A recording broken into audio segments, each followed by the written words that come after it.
নমস্কার, আমি মিষ্টি। কেমন আছো সবাই? তো আজকে হচ্ছে দোলের আগের দিন। তো বিকেলে বারান্দায় বসে বসে তো ন্যাড়াপোড়া দেখছিলাম।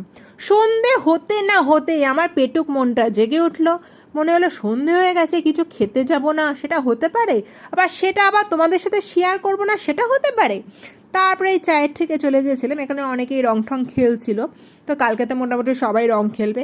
আমার একটা রিকোয়েস্ট আছে তোমাদের সবার কাছে, অবলাদের গায়ে কেউ প্লিজ রং দিও না, কারণ ওরা তো বোঝে না, ওরা কিছু তুলতেও পারবে না। এবার দেখো, আমি যে খাবার অর্ডার করেছিলাম, প্রথমেই দেখো ফিশ ফ্রাইটা, আহা আহা, পুরো পেঁয়াজ দেয়া, কাসন্দি দেয়া, পুরো চুমু চুমু চুমু, জানো তো এত ভালো খেতে।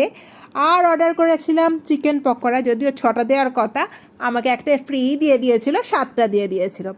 এরপরে আজকে কিন্তু চা খাচ্ছি না, কি খাচ্ছি বলো তো, আজকে একটা এক গ্লাস লস্যি অর্ডার করেছি। লস্যিটা গরমকালে বেশ ভালো লাগে, ঠান্ডা ঠান্ডা, লস্যিটাও ভালো ছিল।